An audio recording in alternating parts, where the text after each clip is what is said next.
नमस्कार, मैं हूं विनीत त्रिपाठी और आप देख रहे हैं नवभारत टाइम। तो शुरुआत करते हैं आईपीएल में। आज दो मैचेस होने वाले हैं, दो बड़े मुकाबले आज यहाँ पे आपको देखने को मिलेंगे। पहला जो मुकाबला होने जा रहा है वो बैंगलोर वर्सेस चेन्नई, यानी हमेशा से बड़ा मुकाबला माना जाता रहा है। ये विराट कोहली और महेंद्र सिंह धोनी के बीच में ये मुकाबला होगा। और जो दूसरा मुकाबला है वो शाम 7:30 बजे होने जा रहा है। वो मुकाबला होगा Rajasthan Royals versus Mumbai Indians के बीच में। तो पहला मुकाबले के बारे में हम चर्चा करेंगे। हमारे साथ नवभारत टाइम्स के स्पोर्ट्स एडिटर संजीव कुमार जी जुड़े हैं, जिनसे हम पूछेंगे जो पहला मुकाबला आज आईपीएल का होने जा रहा है। संजीव जी, जो बैंगलोर और चेन्नई के बीच में मुकाबला है वो कैसा होने जा रहा है, ये पॉइंट टेबल क्या कहती है और प्लेऑफ में दोनों टीमों के जाने की क्या संभावनाएं हैं? देखिए, दोनों टीम में अलग स्थितियां, चुनौतियां फेस कर रही हैं। सर्कमस्टांसेस अलग अलग है दोनों के लिए। अगर आप देखें तो आज का जो पहला मैच है उसमें आरसीबी आरसीबी को बहुत एक जीत की जरूरत है, बहुत ज्यादा नहीं। और चेन्नई सुपर किंग्स को हर एक मैच जीतने की अब जरूरत है। लेकिन एक फर्क मैं ये भी बता दूं कि 14 अंक है इनके खाते में, आरसीबी के। और जो अभी स्थितियां हैं, जो पॉइंट टेबल पे जो स्थितियां बनी है, जो एक समीकरण बन रहा है, ऐसा लगता है कि अगर ये अपने बाकी बचे 4 मैच गंवा भी दे तो शायद ये एंटर कर जाएंगे इसमें, प्लेऑफ में। लेकिन नीचे की जो टीमें हैं, जो जो आज मैच है चेन्नई सुपर किंग्स साथ, जो सबसे नीचे है 11 मैच खेल चुके हैं, 6 अंक है। तो अब इनके साथ ऐसी स्थिति है कि अगर ये अगले तीनों मैच जीतते हैं तब भी शायद इनकी एंट्री ना हो प्लेऑफ में। तो दोनों के साथ अलग अलग सिनारियो है। एक टीम जो एक मैच भी नहीं जीतती है बाकी बचे मैचों में, तब भी उसके लिए रास्ता खुला रहेगा।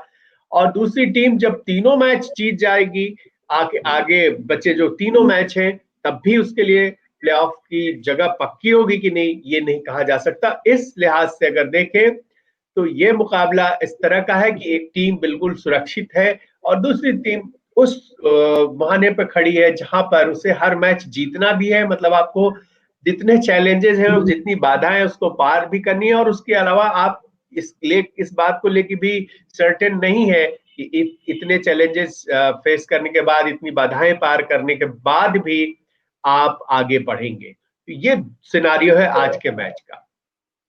तो क्या लगता है कि आज के बीच में जो मुकाबला है, जो मनोवैज्ञानिक तौर पर तो आरसीबी मजबूत होगी, लेकिन मैच में क्या लगता है कि दोनों की तुलना में किसका पलड़ा भारी होगा चेन्नई वाले मैच में? देखिए, जो फॉर्म है, जो टीम जिस तरह से खेल रही है, तमाम प्लेयर्स खेल रहे हैं, अगर आप देखें तो कोई भी कह सकता है कि पलड़ा तो बस आरसीबी का ही भारी है। लेकिन ये खेल है और खेल में कुछ भी संभव है। जैसे कि सबसे नीचे अगर देखें तो किंग्स 11 पंजाब की टीम चल रही थी, उसके बाद जो जीत का सिलसिला शुरू हुआ है तो पंजाब की टीम भी अब ऊपर चढ़ते हुए 5वीं पोजीशन पे आ गई है। अब इसके बाद 11 मैचों में उनके 10 अंक हो गए। एक समय सबसे नीचे थे, 2 अंक लेके फिर 4 अंक, उसको लगातार उन्होंने बैक टू बैक अपने सारे मैच जीते हैं। तो कुछ भी संभव है। सबसे नीचे सीएसके की टीम है, लेकिन उसमें जो प्लेयर्स है उनके पास तजुर्बा तो है ही है। हो सकता है कि आज वो अपना बेस्ट दे। शेन वॉटसन ने एक मैच बहुत ही अच्छा खेला था, फाफ डुप्लेसिस ने, और दोनों ने मिलके अकेले दम एक मैच जीत लिया था, 180 प्लस का स्कोर बना दिया था। क्या पता वो फिर से एक बार उस तरह का परफॉर्मेंस करें, उस तरह की अगर चुनौती है तो निकल कर फिर उनका जो अंदर का है वो बाहर आए। जिस तरह से वो खेलने के लिए मशहूर रहे हैं वो उसी तरह से खेले, तो कुछ भी संभव। लेकिन फॉर्म के आधार पर कोई नहीं कह सकता कि आज पलड़ा भारी चेन्नई सुपर किंग्स का है। क्योंकि अगर आप देखें तो सैम करन एक मैच में उन्होंने बहुत ही अच्छा किया, एक दो मैच बहुत अच्छा खेले। अकेले दम एक खिलाड़ी के बूते आप मैच नहीं जीत सकते। आपको एज ए टीम परफॉर्म करना पड़ेगा और ये समझना पड़ेगा कि अब हर मैच करो एंड मरो। लेकिन एक बात और मैं कहना चाहूंगा कि पिछले मैच खत्म होने के बाद जब धोनी से पूछा गया तो उन्होंने कहा कि आगे वो यूथ को मौका देंगे, यूथ पर फोकस होगा, उनको आजमाएंगे और अपने प्राइड के लिए हम लोग लड़ेंगे। धोनी को भी पता है कि रास्ता बहुत ही मुश्किल है, कठिन है और आगे अब बहुत ही किस्मत वाले होंगे तो आगे जाएंगे। उनको भी पता ऑलमोस्ट आउट है, तो हो सकता है कुछ प्लेयर्स को बाहर बिठाया जाए और उनकी जगह नए खिलाड़ियों को खिलाया जाए। बट किसको खिलाया जाए? क्या शेन वॉटसन को हटा के वो वहां पर ऋतुराज गायकवाड़ को खिलाएंगे, अंबाती रायडू को हटाकर जगदीशन को खिलाएंगे? इन सबको मौका भी मिला है लेकिन बहुत कुछ कर नहीं पाए। उनके बेंच पर बैठे जो खिलाड़ी हैं वो कितने सक्षम है ये धोनी बेहतर जानते हैं, लेकिन उस तरह का कोई नाम नहीं है जो आएगा और वो छा जाएगा और लगातार जिताएगा। तो एक टीम सिलेक्शन का भी एक चैलेंज है कि कौन से प्लेइंग 11 के साथ उतरे। चेन्नई सुपर किंग्स के लिए बहुत बड़ी चुनौती है आज। जबकि दूसरी ओर आप देखें तो तमाम परफॉर्मेंस भरे पड़े हैं। पार्टिकल कहें, आरन फिंच कहें, विराट कोहली कहें, डिविलियर्स कहें, क्रिस मॉरिस कहें, वॉशिंगटन सुंदर कहें, आप लाइनअप पूरा देखिए। सिराज ने भी कमाल की बॉलिंग की है, बहुत इंप्रेस किया है, कुछ मैचों में तो बहुत ही अच्छा किया है उन्होंने। ये लाइनअप अगर आप देखते हैं तो फिर आप देखिए कि पढ़ना किसका भारी है खुद ही समझ में आ जाता है और सभी ने परफॉर्म किया है। तो मतलब अगर आशंकाएं हैं, मान ली चेन्नई अगर आज का मैच जीत जाएगी या आगे आने वाले सभी मुकाबले भी जीतती है, फिर भी वो प्लेऑफ में उसका डाउट है कि आती है या नहीं आती। वहीं अगर आरसीबी अगर एक भी मुकाबला नहीं जीतती, फिर भी वो प्लेऑफ में जा सकती है। तो इन सब के बीच में आज आपको क्या लगता है कि ये जो बैंगलोर का जो टीम होगी, जो प्लेइंग 11 होगी, उसमें कोई फेरबदल आप देख रहे हैं? क्योंकि चेन्नई में आपने कहा कि कुछ बदलाव हो सकते हैं। देखिए, चेन्नई में तो उनके कप्तान धोनी कह चुके हैं कि हम कुछ यंगस्टर्स को मौका देंगे और आगे के लिए सोचेंगे, इस सीजन के अलावा फ्यूचर के लिए भी सोचेंगे, तो यंगस्टर्स पर फोकस करेंगे। तो ऐसा लग रहा है कि जैसा उन्होंने कहा है करेंगे। देखना है कि उनके इस विचार से थिंक टैंक और जो मैनेजमेंट है वो क्या सोचता है। लेकिन दूसरी तरफ जब आप कह रहे हैं कि क्या बदलाव हम देखते हैं, नहीं, मुझे नहीं लगता है कि कोई बदलाव के साथ कोई कैप्टन उतरेगा। क्योंकि आप देखें तो कोई ऐसा प्लेयर मुझे नजर नहीं आ रहा है कि जिसको आप बाहर कर सकते हैं, क्योंकि सबने कभी ना कभी किसी न किसी मैच में टीम को जिताया है, अच्छा परफॉर्म किया है। अब आप नवदीप सैनी है, नवदीप सैनी महंगे रहे हैं लेकिन कुछ मैच में उन्होंने बहुत ही कमाल की बॉलिंग की है और जिताया है। तो एक चीज सोच सकते हैं कि एक यंगस्टर है जिन पर उन्होंने भरोसा दिखाया था, बहुत अच्छे वो हैं, तो उनको शहबाज अहमद को शायद खिलाया जा सकता है, एक अच्छे कमाल के फील्डर भी है, तो एक रेस्ट दिया जा सकता है उन्हें क्योंकि वो कंफर्टेबल स्थिति में है। इस स्थिति को देखते हुए अगर किसी खिलाड़ी को आराम देने के लिए वो बाहर कर सकते हैं तो हो सकता है कि वो एक आधी परिवर्तन करे। लेकिन ओवरऑल अब जब लाइनअप देखते हैं तो मुझे नहीं लगता है कि किसी को हटाएंगे। और एक मैं इसी में जिक्र करना चाहूंगा कि युजवेंद्र चहल जो कि किसी भी बैट्समैन के लिए बहुत बड़ी चुनौती होते हैं, उनको खेलना आसान नहीं होता है और उन्होंने इस आईपीएल में भी दिखाया है कि वो कितने सक्षम है।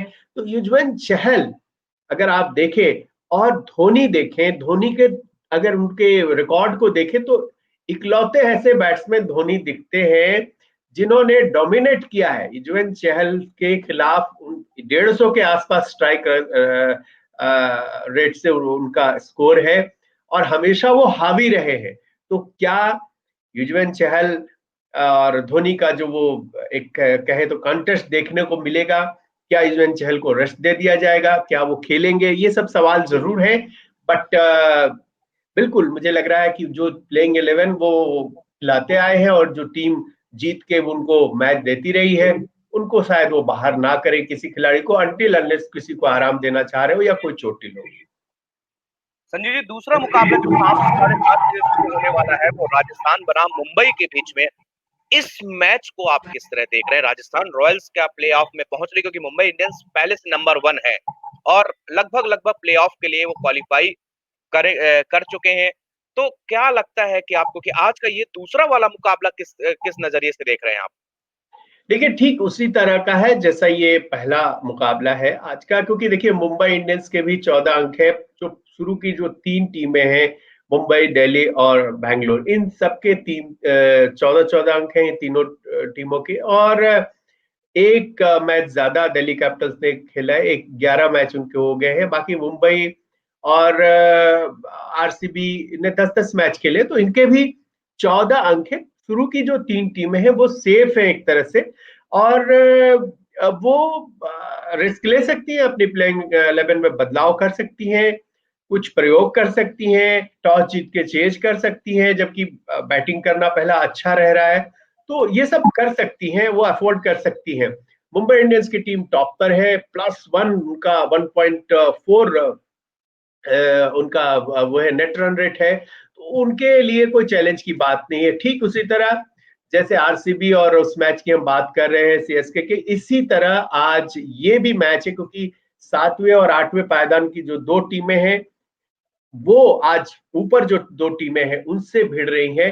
तो मुंबई इंडियंस जो टॉप पर है और 7वीं पोजीशन पे राजस्थान रॉयल है, जहां पे उनके 11 पॉइंट्स, 11 मैचों में 8 पॉइंट्स है, थोड़ी सी बेहतर स्थिति में है सीएसके के मुकाबले। तो इनके लिए भी हर एक मैच यहां से जीतने की बात है। अगर 3 मैच है, अगर ये 6 अंक ले लेते अगले 3 मैच जीत के, तो 14 हो जाते हैं, तो इनकी भी संभावना है अभी, और बहुत अच्छी संभावना है। तो ऐसे में ये टीम छोड़ना नहीं चाहेगी, क्योंकि वहां अगर आप हारते हैं तो फिर वही आपके दूसरे के रिजल्ट के आधार पर आप आश्रित रहेंगे कि उनका कैसा रिजल्ट होता है, तो फिर आप नेट रन रेट क्या होता है, कितने अंक मिलते हैं और क्या करते, तो ये बट में फंस जाएंगे आप। तो इनके लिए बस सीधा यही है कि आपको तीनों मैच जीतने हैं। फॉर्म के आधार पर देखें और रिसोर्सेज के आधार पर देखें तो बेहतर टीम नजर आती है मुंबई इंडियंस की टीम। जैसा परफॉर्म किया उन्होंने सीजन में एक चैंपियन की तरह, और चैंपियन है वो, उस तरह हम देखें अगर तुलना करें तो इनके पास भी अच्छे प्लेयर है, बट वो कंसिस्टेंसी नहीं दिखी है। जैसे अब आप एक नाम ले लें, बेन स्टोक्स वर्ल्ड के बेस्ट ऑलराउंडर माने जाते हैं, लेकिन बेन स्टोक्स वो अभी जलवा दिखा नहीं है। आश्चर्य में एक आंकड़ा देख रहा था कि उन्होंने 100 से अधिक गेंदें खेल ली हैं और उनके नाम एक भी 6 नहीं है। तो आप सोच सकते हैं कि किस तरह से फेलियर है। अगर बेन स्टोक्स जैसा बैट्समैन जो वहां मैदान पर हो और ओपन भी कर रहा हो और एक 6 भी न लगाए और 100 से ज्यादा गेंद खेल चुका है, तो ये सोचने वाली बात है कि ये टीम किस तरह से आउट ऑफ फॉर्म है। इनकी तरफ आप देखें तो बेन स्टोक्स है, बेस्ट बॉलर है, उस तरह जोफ्रा आर्चर है, बेस्ट बॉलर भी है, और बैटिंग में भी उन्होंने बेन स्टोक्स से ज्यादा अच्छा दिखाया है। इस तरह इनके इनके संजू सैमसन है, राहुल तिवतिया इनकी तरफ है, स्टीवन स्मिथ है। तो ये प्लेयर्स तो बड़े हैं, बट परफॉर्म नहीं कर रहे हैं कंसिस्टेंसी। कोई एक दो प्लेयर ऐसा नहीं है जो हर एक मैच में रन करके दे या विकेट निकाल के दे। जोफ्रा आर्चर को अगर निकाल दे तो मुझे यही लग रहा है कि इनकी टीम अच्छी है। अब वो सारे प्लेयर्स, कम से कम 4 ऐसे प्लेयर्स निकले जो 2 बैटिंग में और 2 बॉलिंग में कमाल के दिखाएं, तभी ये टीम चैलेंज दे सकती है चैंपियन मुंबई को, वरना मुझे लग रहा है कि इनके लिए आगे मुश्किल होने वाली है। तो ओवरऑल अगर हम देखें संजू जी, तो ओवरऑल दोनों टीमों का कंपैरिजन क्या कहता है? किस टीम का पलड़ा ज्यादा भारी रहेगा और किस टीम में क्या प्रेशर होगा, या फिर आज के मैच की स्थितियों के बारे में थोड़ा बताइए। देखिए, प्रेशर तो निश्चित तौर पे राजस्थान रॉयल्स पर है, क्योंकि मुंबई इंडियंस चैंपियन और टॉप पर है, और बिल्कुल बिंदास वो खेलेंगे। यही एक देखना ये होगा कि उनके कप्तान फिट हैं कि नहीं, खेलते हैं कि नहीं, और वो उसके लिए चिंतित भी नहीं है, क्योंकि पिछले मैच में किरण पोलार्ड को कप्तानी दी गई थी, फिट नहीं थे रोहित शर्मा। तो मुझे लग रहा है कि अभी फिट भी हो गए होंगे, तो शायद वो ना खेले, क्योंकि वो थोड़ा और रेस्ट करना चाहेंगे। प्लेऑफ के मैचेस, बड़े मैचेस के लिए वो अपने आप को तैयार करना चाहेंगे। और किरण पोलार्ड को पूछा गया था पिछले मैच के बाद कि आपके लिए अचानक से कप्तानी मिलना, तो पहले भी वो कप्तानी कर चुके हैं, तो उन्होंने कहा कि बहुत लीडर बनने के लिए बहुत लीडर होना एक लीडर के लिए लीडर बनना कोई जरूरी नहीं है। मेरी टीम में ऐसे खिलाड़ी है कि मुझे कुछ खास करने की जरूरत नहीं पड़ती है। तो ये कॉन्फिडेंस देता है कि अगर आप किसी प्लेयर को, किसी को भी आप कप्तान बना दे, तो वो बहुत ज्यादा टेंशन नहीं रहेगा। आप 11 में से किसी को कप्तानी दे दे, क्योंकि सब अपना काम कर रहे हैं, अच्छा काम कर रहे हैं। अब आप देखिए उनकी तरफ ट्रेंट बोल्ट है, जसप्रीत बुमराह है, 2 बेस्ट बॉलर है इस आईपीएल में, टॉप 3 में। हाँ, उसकी उसी तरह अगर आप देखें तो किरण पोलार्ड सबसे ज्यादा स्ट्राइक रेट से रन बना रहे हैं।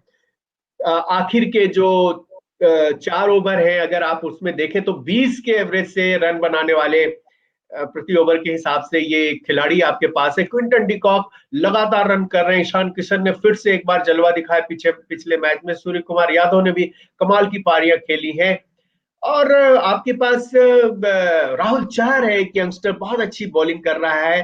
तो आपके पास एक नहीं कई मैच विनर है, परफॉर्म कर रहे हैं, लगातार खेल रहे हैं, अच्छा खेल रहे हैं।